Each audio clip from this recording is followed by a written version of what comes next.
말씀을 또 받기에 앞서서 지난주에 이어서 두 번째로 연결된 말씀인데요. 신앙 고백이 되기도 하고 또 출발이 되기도 하는 거죠.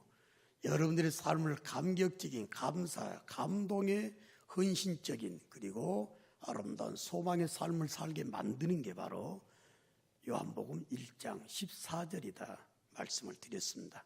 자, 우리 전체 다시 한번 암송해 볼까요? 시작. 말씀이 육신이 되어 우리 가운데 거하심에 우리가 그의 영광을 보니 아버지의 독생자의 영광이요 은혜와 진리가 충만하더라. 아멘. 우리 찬양대만 한번 해볼래요? 찬양대만. 자, 시작.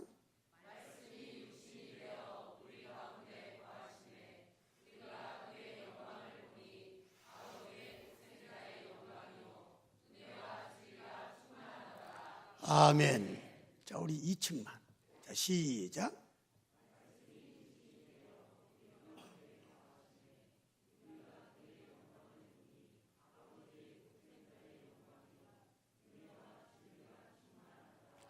아멘. 자, 우리 아래층만. 자, 시작.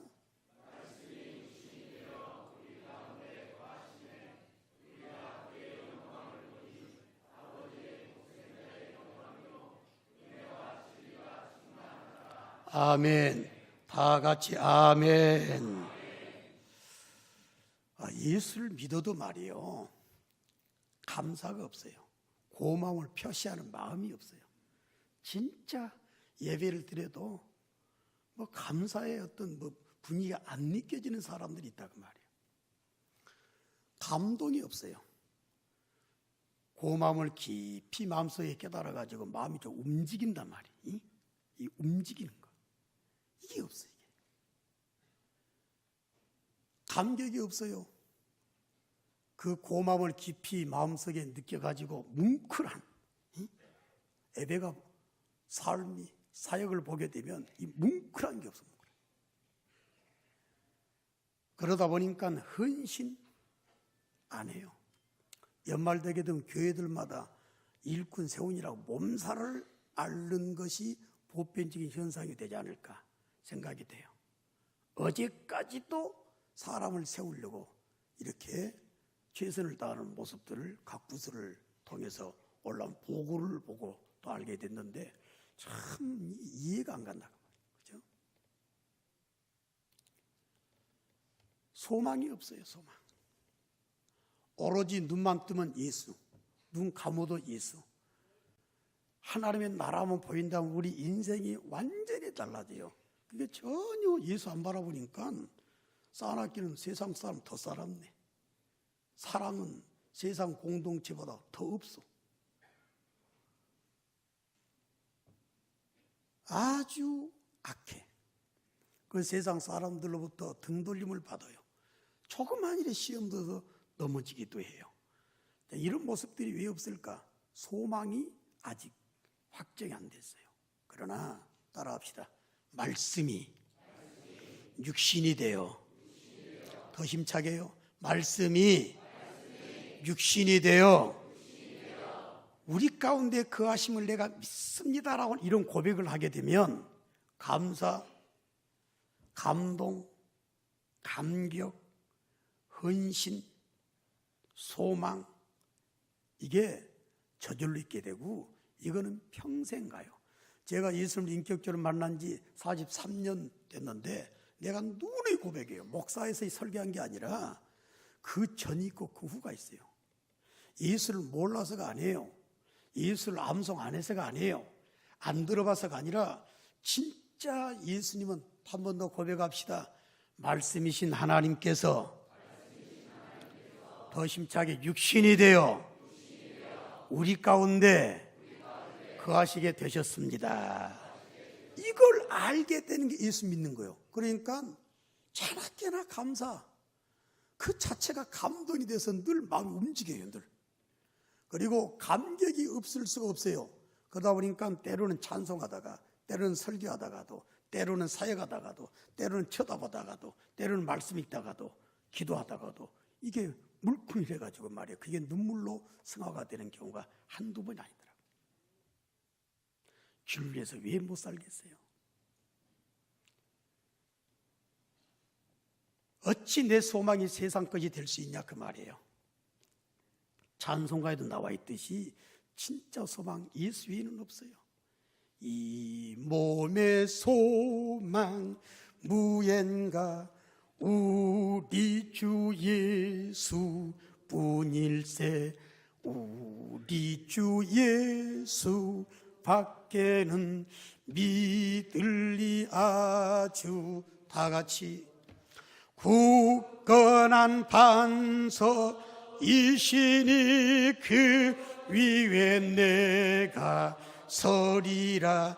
그 위에 내가 서리라. 할렐루야. 자, 말씀이 육신이 됐다. 이 과정을 지난 시간에 설명을 드렸어요. 자, 예수님은 요한복음 1장 1절부터 설명을 드렸는데, 자, 말씀 되신 하나님이시다. 이 말씀 되신 하나님은 하나님과 함께 계셨다. 이 하나님께서 태초부터 계신 분이시다. 이 하나님께서는 세상을 창조하신 분이다. 그 말씀 되신 하나님께서 하이라이트가 되죠. 따라합시다. 육신이 되어 우리에게 오셨다 그 말이에요.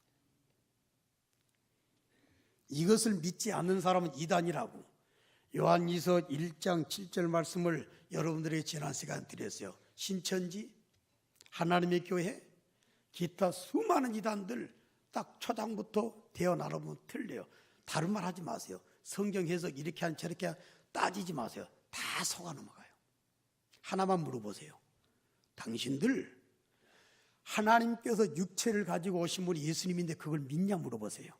다시 말하면 예수님은 참 하나님이시고 참 사람이 되시기 위해서 말씀 되신 하나님이 동정의 몸에 성령으로 잉태돼 갖고 내려오시면 믿냐라고 물어보라 그 말이에요.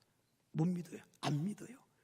그래야 자기들의 이론이 펼쳐지게 되고 교주가 되고 하나님이 되고 예수님이 되기 때문에, 때로는 보혜사 성령이 되기 때문에 안 믿는다 그 말이에요. 이건 적그리스도라고 그래요. 적그리스도. 반면에 우리는 달라요. 말씀이 육신이 되셨습니다. 이 말 한마디 때문에 저와 여러분들은 감동이 되지 않을 수 없고 감사가 아니 나올 수 없고 감격이 없을 수가 없으며 헌신의 삶이 어찌 없을 수가 있겠어요. 그리고 소망 자체가 예수에는 없게 되는 줄로 믿습니다. 믿습니다. 이렇게 된다. 인생이 달라. 만약에 우리가 말씀이 육신이 되어서 우리 가운데 거하셨다 이걸 믿게 되면 처음 성탄절을 맞이한 사람들이 이해가 돼요. 자, 당사자인 여인 마리아를 한번 생각해 봐요. 약혼녀가 있어요. 약혼남이 있어요. 결혼을 앞두고 있어요. 그런데 느닷없이 천사가 가지고 너는 지금 임신할 거다 그랬다. 아니 내가 내 약혼녀하고 잠자리도 안 했는데 무슨 임신을 해요? 그것이 아니고 하나님은 구원 계획을 알려주셨어요. 그러고 난 다음에 네 몸을 하나님이 사용할 것이다. 여자로서 아무리 생각해봐도 이건 엄청난 일이요. 결혼이 중요해요. 그러나 마리아는 말씀이 육신이 돼서 와야 메시아가 되고 또 그리스도가 되고 우리가 말하는 구주가 된다는 사실을 알기 때문에 마리아가 누가복음 1장 36절에서 그렇게 고백한 거예요. 따라합시다. 주의 여종이오니. 진짜 대단한 여인이에요. 그래서 사용한 것 같아요. 말씀대로 내게 이루어지이다. 내 몸에 임신시켜 주세요 이거예요. 이게 가능해요 여러분들? 진짜 어려운 일이요. 그러나 말씀이 육신이 되어 오셨다는 사실을 믿게 되면 그걸 이해를 하게 돼요. 자, 더 중요한 사람이 있어요. 남편이요. 요셉입니다. 결혼하려고 여자 마리아하고 약혼을 딱 해놨는데 아니 이 여자가 임신이 됐다는 거예요. 이거는 진짜 이거는 받아들일 수가 없는 겁니다. 여러분 입장을 바꿔놓고 역지사지가 돼가지고 한번 해보라 그 말이에요. 아멘 할 수 있어요? 이해하기 진짜 어려워요. 사람들이 질투심이 있어가지고 내 사랑하는 사람이 다른 사람과 식사만 해도 못 견디잖아요. 자기를 놔두고 어떤 사람은 잉크를 이렇게 한다. 그러면 그건 진짜 못 봐줘요. 손만 잡아도 가깝게 지는 것만 봐도 참지를 못한 것이 인지상정이요. 근데 내 여자가 임신을 했다고 그러게 되면 할렐루야, 누신지는 모르겠지만 이렇게 하겠어요? 있을 수 없어요. 그러나 말씀이 육신이 되어 이 세상에 오셨던 하나님의 구원 계획의 성취를 인정하고 믿는다면, 와, 요셉 진짜 조용하게 여인을 데려와 가지고 출산 때까지 돌보고 아기를 받았구나, 이걸 이해가 가는 거예요. 동방의 박사들이 예물을 가지고 왔어요. 황금을 가지고, 유향을 가지고, 몰약을 가지고 어린 아기 예수께 경배를 했습니다. 근데 그 사람들이 황금을 얼마나 바쳤냐, 유향을 얼마나 드렸냐, 아니면 몰약을 얼마나 비싼 걸 드렸냐, 이게 문제가 아니라 멀리서 왔어요. 산을 넘고 물을 건너고 힘들게 찾아왔다고 말해요. 뭐 하려고 왔냐고, 뭐 하려고. 이해가 안 갈 거예요. 여러분들 주일날 모처럼 쉬는 날 가족과 놀러도 가야 되고 평안한 시간을 보내야 되는데 이렇게 예배당에 앉아 있잖아요. 이걸 다른 사람은 이해를 못해요. 이해를 못해. 도대체 술도 안 먹고 담배도 안 피고 나쁜 짓도 않고 무슨 재미로 세상을 사냐고 사람들은 우리를 이해를 못한다 그 말이에요. 그러나 우리는 알잖아, 이 기쁨을. 동방 박사들이 왜 그렇게 물을 건너 산을 넘어 황금, 유향, 몰약, 귀한 예물을 준비해 놨었을까? 말씀이 육신이 되어 오신 그 과정을 알고 그 목적을 알고 이유를 안다면 얼마든지 이해가 된다 그 말이에요.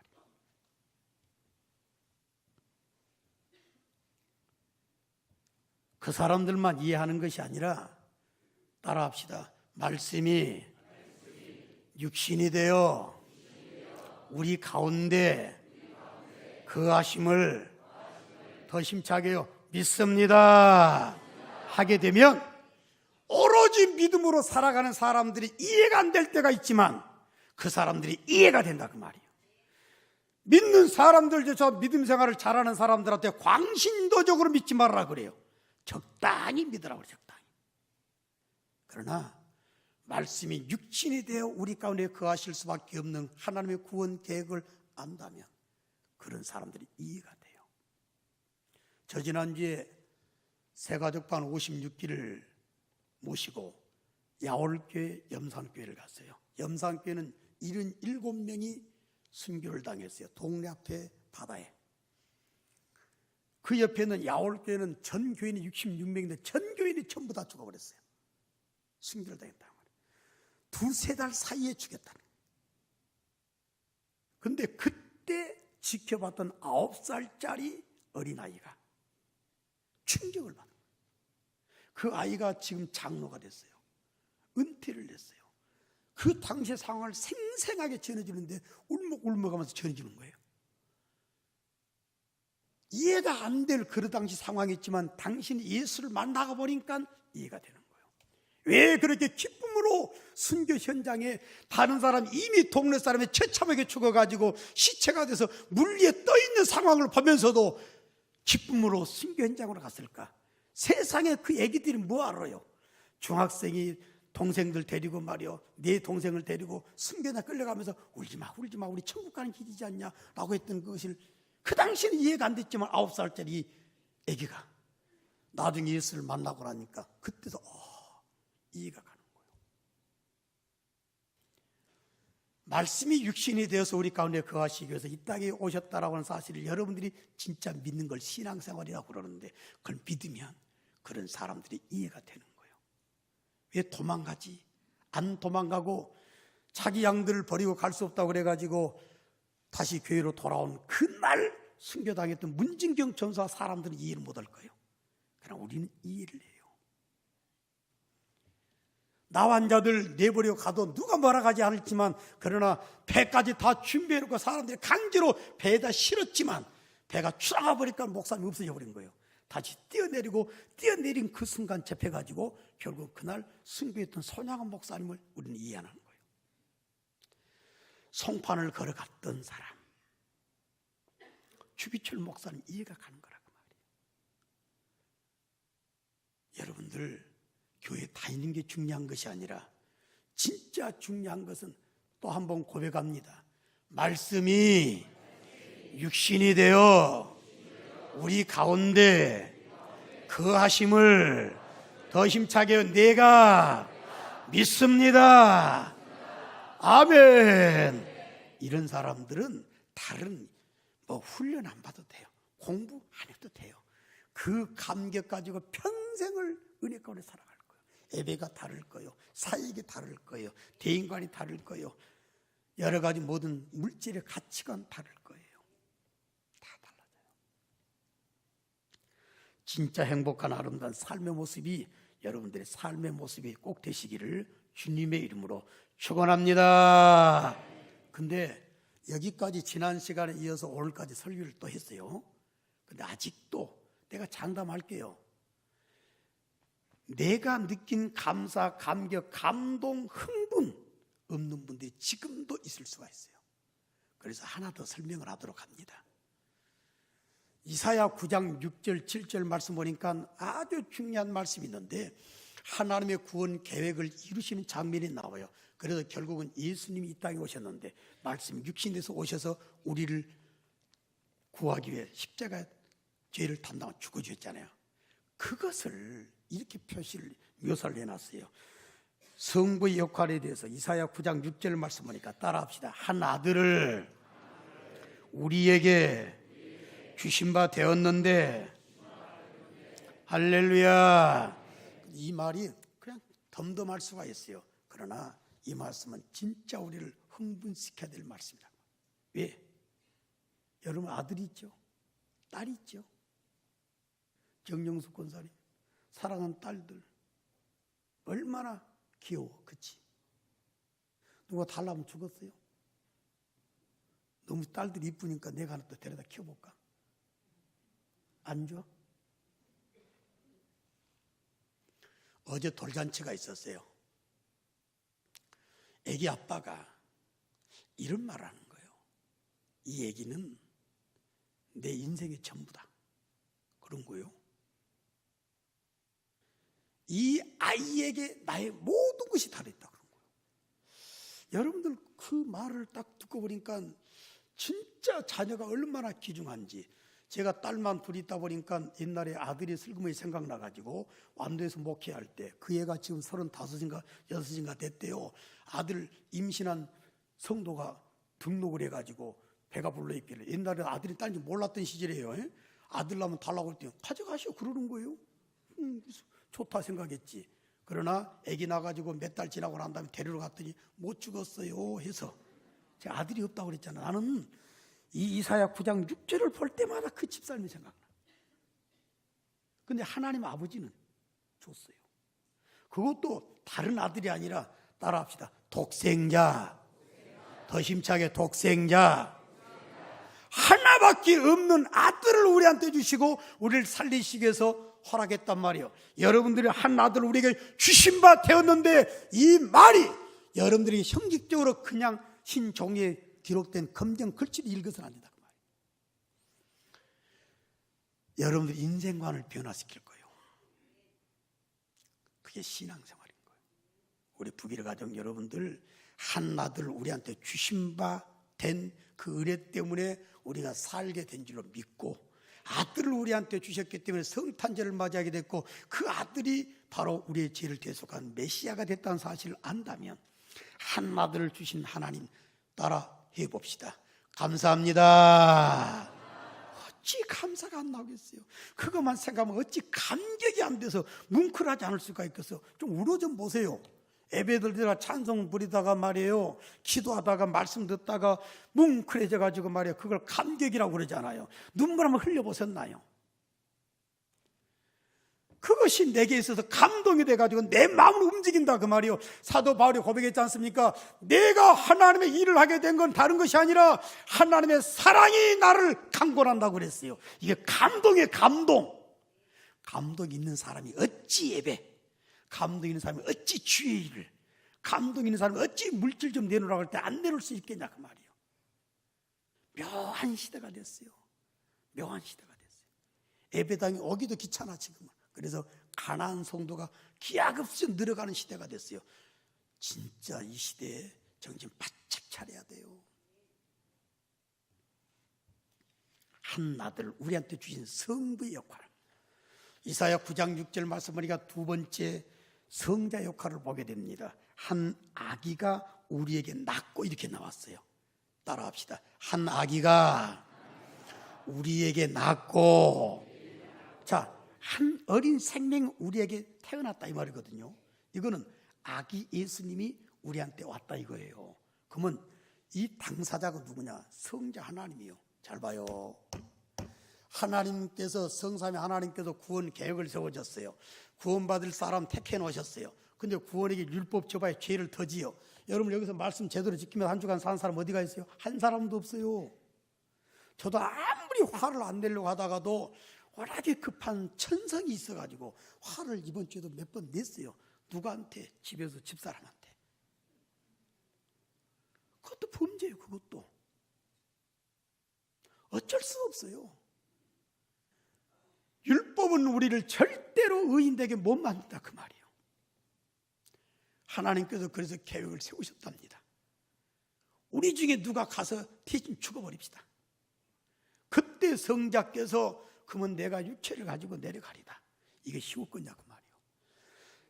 모든 사람들이 이기적인 삶을 살아요. 내 교회만 생각해, 우리만 생각해, 나만 생각한다 그 말이에요. 그게 진정한 웰빙이라고 생각한다 그 말이에요. 그래서 협조를 안 해요. 오로지 내 중심이요, 오로지 내 교회 중심이요. 그러나 주를 만난 사람들, 자기를 위해 사는 사람이 없다고 하는 말이 예수를 만나면 그렇게 된다 그 말이에요. 왜? 예수님 성자 하나님 자체가 당신을 위해 살지 않았어요. 순전히 나 때문에, 우리 때문에 죽었던 나를 살리시기 위해서 하나님의 구원 계획을 세우시고 그 구원 계획을 이루시기 위해서 직접 담당하시기 위해서 육체를 가지고 오셨는데, 그걸 이사야 9장 6절에 뭐라고 그러냐면 한 아기가 우리에게 낳았다 이렇게 했단 말이에요. 이게 성탄절이에요. 최고의 사랑을 보여주신 예수님, 성자 하나님의 그 사랑, 그 사랑 때문에 사도 바울이 마음이 움직여가지고 일을 한다고 그랬어요. 그게 감동이에요. 인생 멋지게 살아가시고요. 예배당에 와 있다가 지옥 가지 말고 예배당에 와 앉아 계시다가 천당에서 다 만나시기를 주님의 이름으로 축원합니다. 한 번 더 축원합니다. 나더러 주의자는 자마다 천국 못 들어간다고 했으니까 나는 그런 겁이 덜컹덜컹 나요. 최고의 예수님의 사랑 생각해 봤나요? 그 사랑 앞에 누가 노 할 수 있냐 그 말이에요. 하나 더, 성령의 역할, 한 아기가 우리에게 낳았다 이 메시지 가운데서 성령의 역할도 볼 수 있어요. 왜? 성자 하나님이 내가 그러면 내려갈게요 하고 성자 하나님 마리아 몸속에 쏙 들어온 게 아니에요. 절대로 그렇지 않았어요. 너무나 잘 아시는 마태복음 1장 18절이나 20절 말씀 보게 되면 따라합시다. 이걸 확실하게 고백해야 돼요. 성령으로 잉태되었더니 성령으로 잉태되어 성령께서 잉태시켰다. 이걸 안 믿는 사람이 신천지요. 이거 안 따라하는 사람은 그래 조금 수상한 사람이 될 수도 있어요. 옆에 사람 절대 쳐다보지 말고 나만 쳐다볼 테니까 한 번 더 합시다. 예수님은 성령으로 동정녀 마리아의 몸에 잉태되셨습니다. 믿습니다. 그게 믿음이요. 그걸 안 믿는 사람은 적 그리스도라고 그랬어요. 자, 그때 성령의 역할을 한번 생각해 보라고요. 의리 있어요. 의리. 나 오늘 진짜 나 깜짝 놀랐는데 아까 보면서 우리 형님이 오셨네요. 정인환 목사님, 임상교회 첫 번째 원로 목사가 되셔가지고 어제 은퇴하시고 어제 원로 목사가 되셨어요. 그리고 저를 찾아오셨네요. 저걸 뭐라고 그래요? 의리라고 그래요. 진짜 고맙네요. 여러분들 삼위일체 하나님은 하나야, 하나. 성자가 육체를 가지고 세상에 내려가서 성삼위 하나님이 세우는 구원 계획을 이루시기 위해서 축으로 내려가신다. 그러면 잘 가셔요, 빠이빠이 하고 성령께서 그러면 내가 넣어드릴게 하고는 마리아 몸속에 숑 들어가세요 이렇게 했을까요? 아까 우리 예배 전에 찬양단이 선곡을 진짜 잘하신 것 같아. 그 찬성이 다 들었어요. 하나님의 눈물 생각해 봤나요? 그거 생각하고 예수 믿고 계신가 그 말이에요. 그걸 생각하고 성탄절을 맞이하냐 그 말이에요. 기쁘다 구주님 당연히 돌려야죠. 그러나 성부 하나님의 마음이나 성자 하나님의 마음이나 성령 하나님의 잉태시켜줬을 때 역할을 감당했을 때 그의 마음을 읽어보신다 그 말이에요. 아까 그 복음 찬송가 어떤 곡인가 나는 모르겠는데 한번 다시 좀 나중에 자세히 좀 들어봤으면 좋겠어요. 하나님이 흘린 눈물 혹시 아냐 그 말이에요. 성령의 마음, 하나 되신 하나님, 세시자 하나 되시는 성삼위 하나님께서 성자 하나님, 이위객 되시는 성자 하나님을 마리아의 몸속에, 인간의 몸속에, 피조물의 몸속에, 낳고 태어난 몸속에 넣어줘야 되고 사람되게 만들어주시는데 그 역할 그냥 감당했겠냐 그 말이에요. 그 마음이 얼마나 깊었을까. 예수 믿으면 그걸 알게 돼요. 그래서 감사가 나오고, 그래서 감동이 있게 되고, 그래서 감격이 나오게 되고, 그래서 헌신이 나오게 되고, 그리함으로 실제로 저와 여러분의 삶이 오로지 다른 거 안 쳐다보고 예수만 보인다고 말이에요. 이런 삶이 여러분들의 삶이 꼭 다 되시기를 주님의 이름으로 축원합니다. 그리고 저는 그냥 설교하는 것이 아니라 나는 체험한 걸 설교를 하잖아요. 고린도전서 12장 3절의 복을 여러분들이 꼭 받아야 돼요. 자, 예수 아는 것이 믿는 게 아니에요. 예수를 믿는 것은 아무나 믿는 게 아니에요. 내가 그럼 한번 예수 믿어볼까? 설명을 듣고 보니까 예수 믿어야 되겠네. 이게 아니라 고린도전서 12장 3절을 말씀하니까 성령의 감동을 내주셔가지고 예수를 구주로 믿게 되는 줄로 믿습니다. 이 복을 다 받으시라 그 말이에요. 그러면 여러분들이 실제로 성령의 감동돼서 예수를 나의 구주로 믿고 영접하게 되면 말이에요, 그 순간 여러분들의 삶은 완전히 개인의 AD, 개인의 DC가 있게 되는 거예요. 인생 달라져요. 늘 행복하게 살아요. 늘 감동적인 삶을 살게 돼요. 늘 기뻐요. 이게 항상 기뻐하라, 범사에 감사하라. 어찌 쉬지 않고 기도하겠어요? 그러나 우리는 할 수 있다 그 말이에요. 왜? 예수님과 대화하게 되기 때문에. 자, 내일 모레 성탄 축하하는 자리 좀 연속곡 한번 덜 보시고, 좀 잠 조금 반납하고, 아이고 주일날 모였다가 또 월요일날 또 모여, 아이고 화요일날 또 모여, 또 수요일까지 나와야 돼. 그럼 하루 지나면 또 금요일까지 또 이게 뭐여 시방 하고는 집에 계시지 말고. 그래 주님께서는 말씀 육신이 되셨어. 그게 뭔가를 안다면 내가 이렇게 있을 수 없지.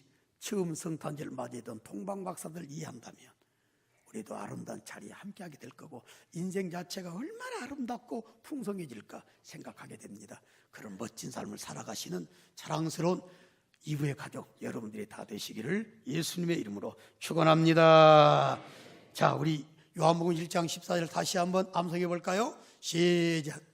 말씀이 육신이 되어 우리 가운데 거하심에 우리가 그의 영광을 보니 아버지의 독생자 영광이요 은혜와 진리가 충만하더라. 아멘. 말씀이 육신이 된 걸 믿는 것, 예수 믿는 거예요. 가만히 있을 수 없잖아요. 자, 우리 일어나서 찬송도 감격적인 찬송 하나님께 올려줘 볼까요? 그리고 정인환 임상교 원로 목사님 잠깐 이리 올라오셔요. 얼마나 따끈따끈할 때 축도 한번 받아야지. 이리로 올라오시면 돼요. 신발 신고 올라오십니다. 자, 우리 찬송 122장 우리 하나님께 지난주에 이어서 또 한 번 부르도록 하겠습니다.